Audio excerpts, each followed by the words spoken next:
Polling ముగిసింది. అయితే కొన్ని పోలింగ్ కేంద్రాల్లో చివరి వరకు క్యూ లైన్ లో ఉన్న వారికి ఓటు వేసే ఛాన్స్ ఉంటుంది. పులివెందుల మండలంలోని 2 గ్రామాల్లో గొడవలు జరిగాయి. ఒంటిమిట్ట మండలంలోని చిన్నకొత్తపల్లి, కన్నాంపల్లి, మంటంపల్లి గ్రామాల్లో ఘర్షణలు చోటు చేసుకున్నాయి. అయితే కేసులు నమోదు అయ్యే స్థాయిలో గొడవలు జరగలేదని డీఐజీ కోయ ప్రవీణ్ తెలిపారు.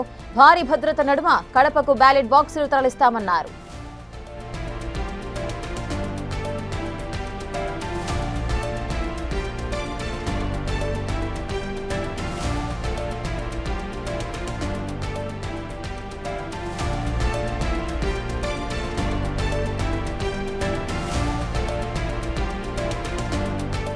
పులివెందుల ఒంటిమిట్టలో పోలింగ్ ముగిసింది. కొన్ని పోలింగ్ కేంద్రాల్లో చివరి వరకు క్యూ లైన్ లో ఉన్న వారికి ఓటు వేసే ఛాన్స్ ఉంటుంది. ఇక పులివెందుల మండలంలోని 2 గ్రామాల్లో మాత్రం గొడవలైతే జరిగాయి. ఒంటిమిట్ట మండలంలోని చిన్నకొత్తపల్లి, అదేవిధంగా కన్నాంపల్లి, మంటపంపల్లి గ్రామాల్లో ఘర్షణలైతే చోటు చేసుకున్నాయి. కేసులు నమోదయ్యే స్థాయిలో గొడవలు జరగలేదు కాబట్టి కేసులు నమోదు చేసే అవకాశం లేదు అంటూ కూడా డీఐజీ కోయ ప్రవీణ్ తెలియజేశారు. భారీ భద్రత నడుమ కడపకైతే బ్యాలెట్ బాక్సులు తరలిస్తామని చెప్పారు.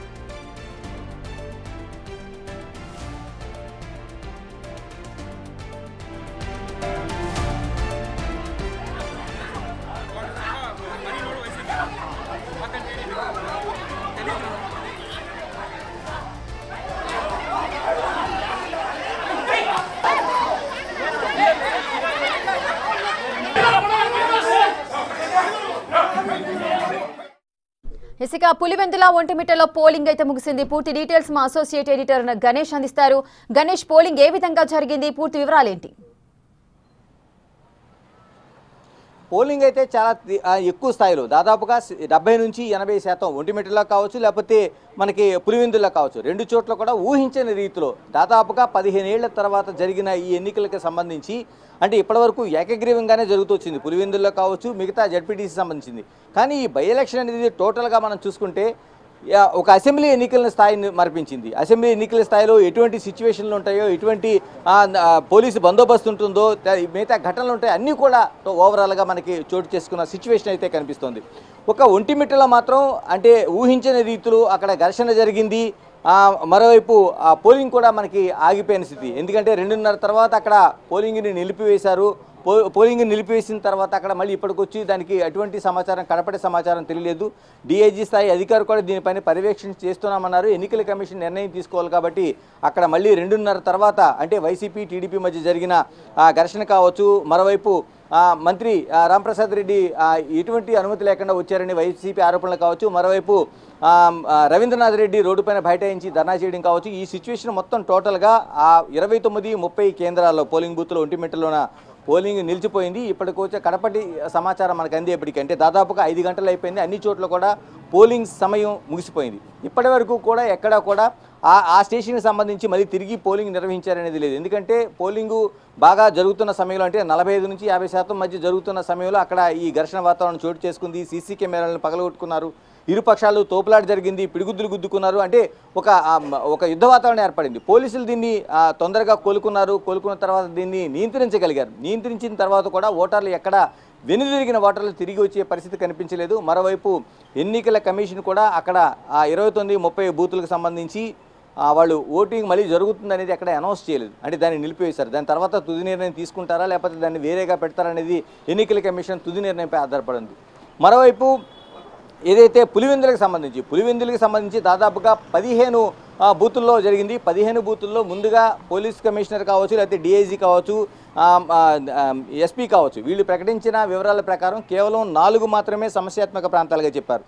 కానీ తర్వాత కేవలం 15 కూడా సమస్యాత్మక ప్రాంతాలుగానే ప్రకటించారు. ఈ ప్రకటించిన ప్రాంతాల్లో దాదాపు 600 మందికి పైగా పోలీసు బందోబస్తు ఏర్పాటు చేశారు. ఇందులో వజ్ర వాహనాలను ఏర్పాటు చేశారు, సాయుధులను పోలీసులను ఏర్పాటు చేశారు, సీసీ కెమెరాలు ఏర్పాటు చేశారు. మరోవైపు ఎన్నికల కమిషన్ వెబ్ కాస్టింగ్ కూడా ఏర్పాటు చేసింది. అంటే ప్రతి క్షణం ఏం జరుగుతుంది ఈ 15 కేంద్రాలు అనేది పూర్తిగా తెలుసుకున్న తర్వాత దానికి సంబంధించిన ఏదైతే ఉందో వాటన్నిటిని కూడా చక్కదిద్దే ప్రయత్నం అయితే చేశారు. కానీ చాలా వరకు సిచ్యువేషన్లు అనేవి జరిగినాయి. దాదాపుగా 1 కాదు 2 కాదు చాలా చోట్ల. చివరికి ఈ కేంద్రాల్లో అంటే హోరాహోరీగా జరుగుతున్న ఏదైతే ఈ సిచ్యువేషన్ ఉందో దీంట్లోన అంటే హేమంత్ రెడ్డి అంటే ఈ ఎన్నికకు ప్రధాన కారణంగా ఉన్న హేమంత్ రెడ్డి తన ఓటు హక్కును కూడా వినియోగించుకోలేదు. అంటే ఇక్కడ ఏదైతే పులివెందుల్లోన ఆయన పోటీ చేశారో వైసీపీ తరపున ఆయన తన ఓటు హక్కును కూడా వినియోగించుకోకుండా తన బాయ్కట్ చేస్తున్నట్టుగా ప్రకటించారు. ఇదొక పెద్ద సిచ్యువేషన్గా చెప్పాలి.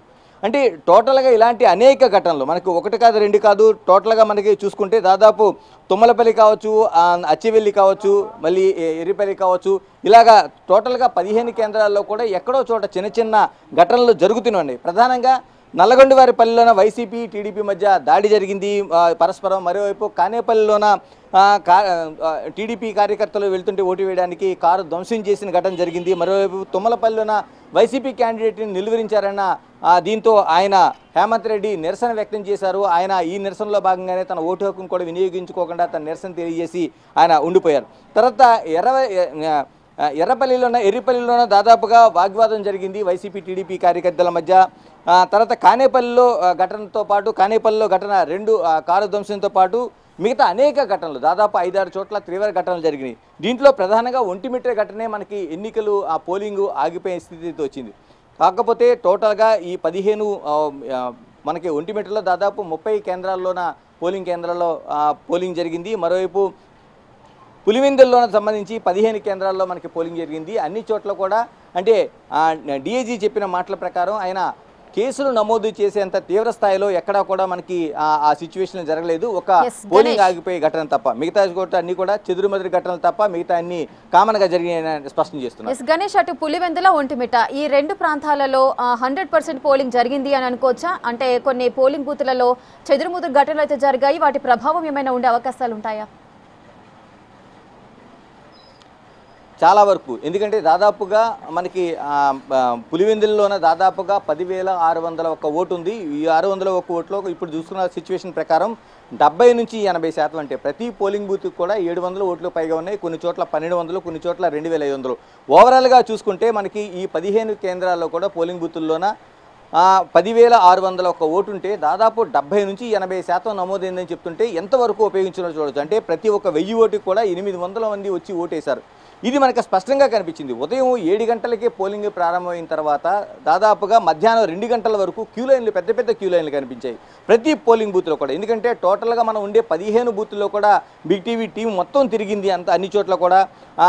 ఎక్కడెక్కడ ఎలాగ సిచ్యువేషన్ ఉందనేది మనం పరిశీలించాం. ఈ పరిశీలనలో టోటల్గా మహిళలు కావచ్చు, వృద్ధులు కావచ్చు, కొత్తగా ఓటు వచ్చిన వాళ్ళు కావచ్చు, అందరూ ఉపయోగించుకున్నారు. దీనికి ప్రధానమైన కారణం 15 ఏళ్ల తర్వాత మొట్టమొదటిసారిగా మనకి ఇక్కడ పులివెందుల్లో ఓటు హక్కు వినియోగించుకున్నారు. ఎందుకంటే ఇప్పటివరకు దాదాపు దశాబ్దంన్నర కాలంగా ఇక్కడ జడ్పీటీసీ ఎన్నికలకు సంబంధించి మండల స్థాయి ఎన్నికలకు సంబంధించి ఎప్పుడు కూడా పోటీ అనివార్యంగా వేయటం, తర్వాత వీళ్ళు ఒక మధ్యస్థంగా అంగీకారం కుదరటం ఏకగ్రీవంగానే జరిగింది. అది బలవంతంగా కావచ్చు, లేకపోతే మధ్యస్థంగా ఒక చర్చల ద్వారా కావచ్చు, మిగతా అనేక రూపాయలు ఎప్పుడు కూడా ఓటింగ్ వరకు వెళ్ళిన దాఖలాలు పులివెందుల్లో మనకి లేవు.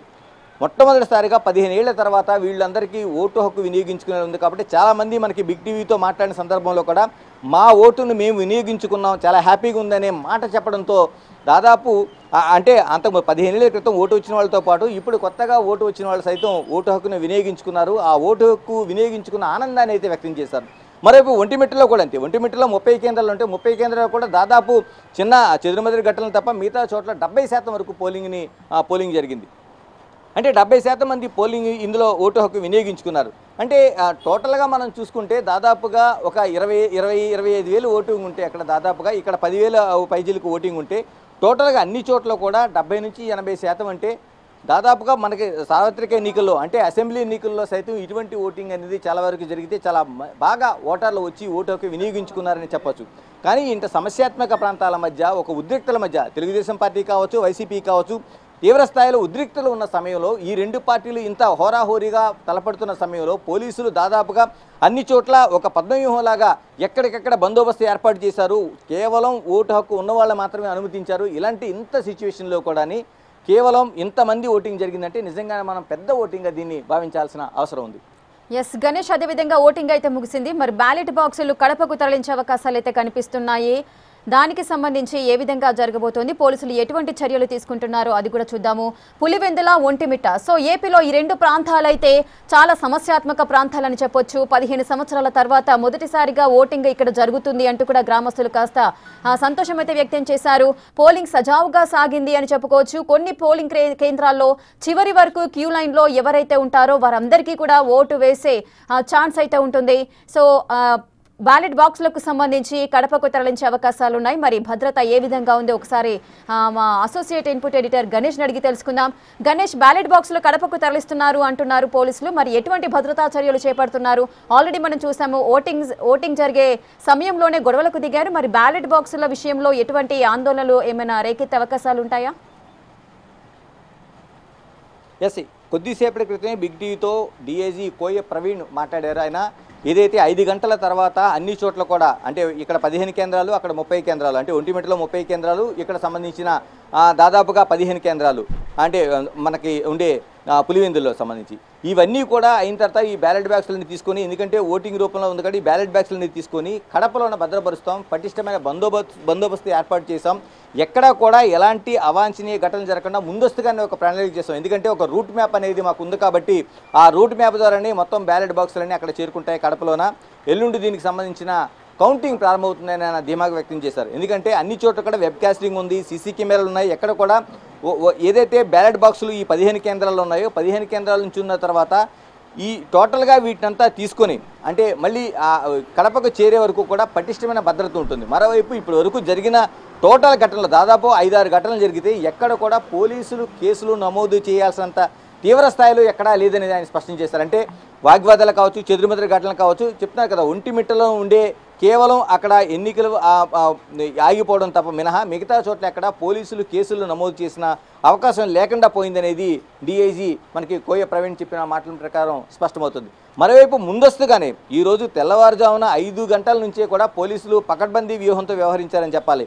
ఎందుకంటే ఎంపీని పూర్తిగా కడప ఎంపీని వాళ్ళు ముందుగా అదుపులో తీసుకోవడంతో పాటు మిగతా టీడీపీ నాయకులను కావచ్చు, మిగతా కీలకం ఉండే నాయకులను కావచ్చు ఎక్కడికక్కడ హౌస్ అరెస్టులు చేయడంతో పాటు కొందరు ముందస్తుగా వాళ్ళని అదుపులోకి తీసుకున్నారు.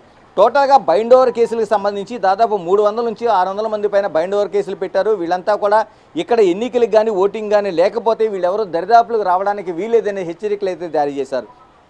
ఈ రోజుకి సంబంధించి దాదాపుగా 60 మందిని అదుపులో తీసుకున్నట్లు కూడా పోలీసు అధికారులు ప్రకటించారు. అంటే టోటల్గా సిచ్యువేషన్ అంతా వాళ్ళ కంట్రోల్లో ఉంది కాబట్టి ఎక్కడ కూడా కేసులు నమోదు చేసేంత తీవ్ర స్థాయిలో లేదనేది డీఐజీ మనకి స్పష్టం చేసిన విషయం. దీన్ని చూసుకుంటే ఎక్కడ కూడా ఇప్పుడు బ్యాలెట్ బాక్సులకు సంబంధించి కూడా అదే సిచ్యువేషన్ కొనసాగబోతుందనేది పోలీసులు చెప్తున్నారు. ఎందుకంటే ఇక్కడ నుంచి తీసుకెళ్లిన తర్వాత అన్ని రూట్ మ్యాప్ల్లో కూడా ముందుగానే ఈ రూట్కి సంబంధించిన వాళ్ళకి స్పష్టమైన ఇది ఉంది. దీంతో పాటు అక్కడ తీసుకెళ్లిన తర్వాత పటిష్టమైన భద్రత మధ్య ఈ బ్యాలెట్ బాక్స్ని భద్రపరచబోతున్నారు. Right, thank you Ganesh, thanks for the details. Right, ఇక పులివెందుల ఒంటిమిట్టలో పోలింగ్ అయితే ముగిసింది. అయితే కొన్ని పోలింగ్ కేంద్రాల్లో చివరి వరకు క్యూ లైన్ లో ఎవరైతే ఉంటారో వారికి ఓటు వేసే ఛాన్స్ ఉంటుంది. ఇక పులివెందుల మండలంలోని 2 గ్రామాల్లో మాత్రం గొడవలు జరిగాయి. అదేవిధంగా పులివెందులలో ఓటింగ్ సరళి ఏ విధంగా ఉంది, ఎంత పర్సెంటేజ్ ఓటింగ్ నమోదైంది, బ్యాలెట్ బాక్సుల విషయంలో భద్రత ఏ విధంగా చేపడుతున్నారు పోలీసులు, ఈ విషయాలన్నిటి గురించి కూడా డీటెయిల్స్ తెలియజేయడానికి మా ప్రతినిధి శివ అందుబాటులో ఉన్నారు. శివ, పులివెందులలో ఓటింగ్ ప్రక్రియ ఏ విధంగా జరిగింది, అధికారులు ఏమంటున్నారు?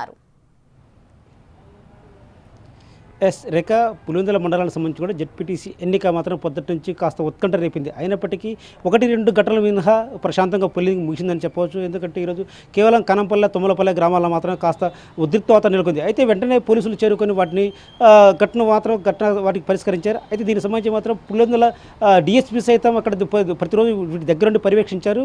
డీఐజీ కోయ ప్రవీణ్ సైతం ప్రతి పోలింగ్ కేంద్రాన్ని పరిశీలించారు. సో ఈ నేపథ్యంలో ఇప్పటికే 5 గంటల తర్వాత పోలింగ్ ప్రక్రియ ముగిసింది. ఎవరైతే క్యూ లైన్లో ఉన్నారో వారు మాత్రం ఓటింగ్ వినియోగించే అవకాశం ఉంటుంది. అయితే ముగిసిన నేపథ్యంలో మాత్రం ఇప్పటికి దాదాపు ఉదయం నుంచి కూడా టోటల్ 70% పోలింగ్ అయినట్టు తెలుస్తుంది.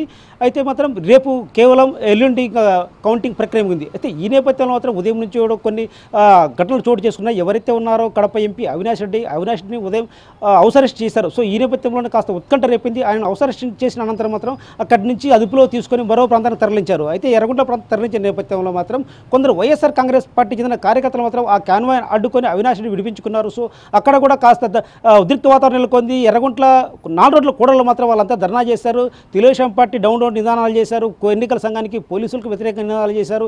సో కేవలం ఏకపక్షంగా ఎన్నిక ముగిసింది.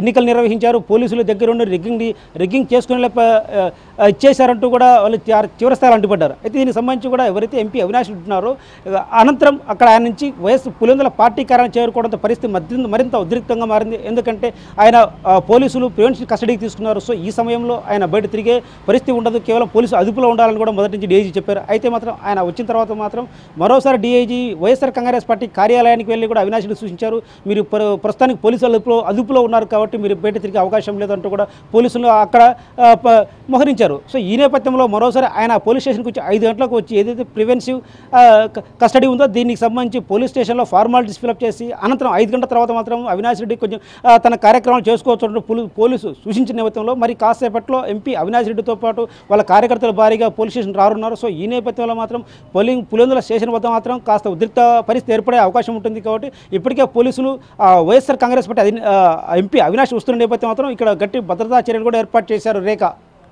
ఎస్ శివ, అయితే గెలుపు అవకాశాలకు సంబంధించి పీపుల్స్ పల్స్ ఏ విధంగా ఉంది అక్కడ? ఎస్ రేఖ, ఏదైతే ఉందో కూటమి ప్రభుత్వం ఖచ్చితంగా గత 15 రోజులుగా ఇదే ప్రచారాన్ని తీసుకున్నారు. గత 14 నెలల కాలంలో పులివెందులను అభివృద్ధి చేస్తాం, ఇకపై కూడా అభివృద్ధి చేస్తాం. ఏదైతే ఉందో పులివెందుల మండలానికి సంబంధించి ఎస్పెషల్లీ ఎక్కడ ఓటింగ్ జరుగుతుందో ఈ మండలం సంబంధించి కూడా ఎక్కడెక్కడ ప్రజలకు ఉన్న సమస్యలు ఏంటి వాటిని గుర్తించారు. ముఖ్యంగా ఎక్కడ ప్రధానంగా ఓటు ఉన్నటువంటి నల్లపురెడ్డిపల్లె, ఎర్రబల్లె వాటి సంబంధించి కూడా సమస్యలు తెలుసుకున్నారు. అక్కడ ప్రధానంగా దాదాపు 30 క్యూసెక్ల ఎర్రబల్లె చెరువుకు నీరు ఇస్తామంటూ కూడా హామీ ఇచ్చారు. సో ఈ నేపథ్యంలో ముఖ్యమంత్రి చంద్రబాబు చేత కూడా దాన్ని జీవో జారీ చేయించారు. కేవలం ఇప్పుడు ఆ ఎన్నికల్లో హామీ ఇచ్చాం, ఖచ్చితంగా 100 రోజుల్లో అమలు చేసి తీరుతామంటూ కూడా ఇప్పటికే పునరుద్ధరించారు. సో ఈ నేపథ్యంలో ఖచ్చితంగా కూటమి గెలిచే అవకాశం ఉండటం కూడా ఓటర్లు చెప్పే పరిస్థితి ఏర్పడింది.